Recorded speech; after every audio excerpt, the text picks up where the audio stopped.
Qui nous a rejoint pour la revue de presse internationale. Bonjour Sandrine. Bonjour Vincent. Une presse qui revient ce matin sur l'opération israélienne sur Gaza et qui tente de dresser un premier bilan. Les analyses sont plutôt mitigées.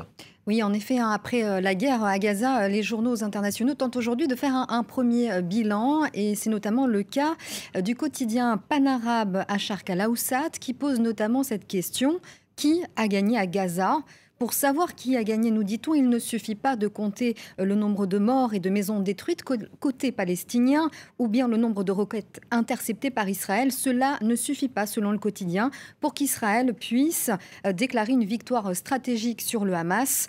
Et si les politiciens israéliens le font, c'est-à-dire déclarer qu'ils ont gagné, c'est qu'ils ont à l'esprit les prochaines échéances électorales.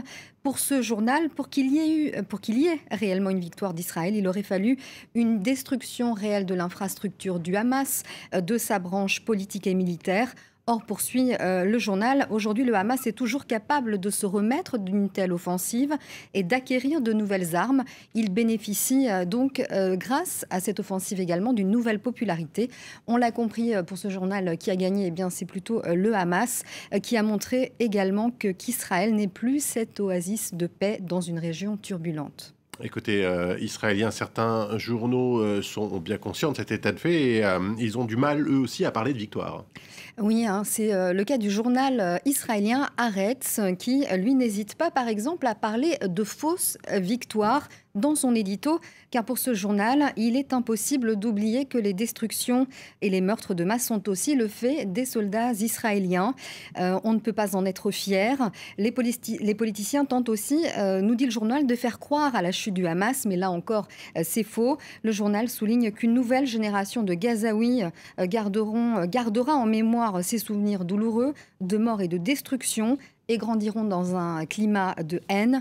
Est-ce là une victoire pour Israël ? Il faut en douter, nous dit ce journal. Et pour finir, il y a aussi un autre journal israélien, Yedot Aharonot, pour qui c'est simple.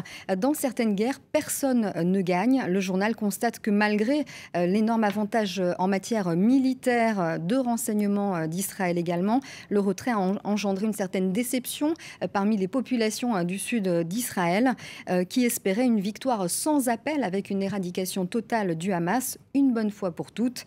Mais ce n'est pas le cas et ce n'est pas sûr que cela arrive à l'avenir.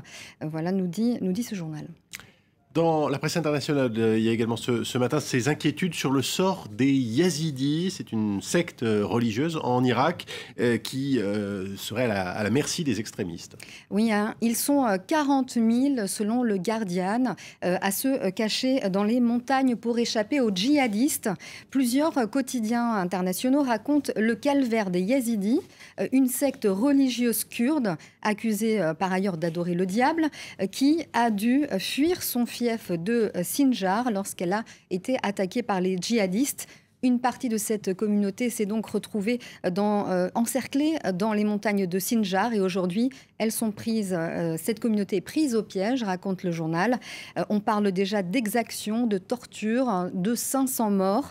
Et pour un autre quotidien britannique, The Independent, il s'agit d'une population au bord du précipice. Les Yazidis seraient dans une situation désespérée. Il manque d'eau, de nourriture et d'abri. Il ne leur reste que cette alternative, explique le journal, rester là où ils sont et mourir de soif, ou se rendre à leurs assaillants, à leurs risques et périls évidemment. Dans le meilleur des cas, ils seront obligés de se convertir à l'islam, mais là encore, rien n'est sûr. Dernier sujet dont nous allons parler ce matin à la une de la presse internationale, la contre-attaque de Vladimir Poutine aux sanctions internationales. Oui, c'est notamment à la une du Wall Street Journal qui titre « Poutine défie l'Occident avec l'interdiction des importations de produits agroalimentaires ». Il y a notamment le bourbon américain.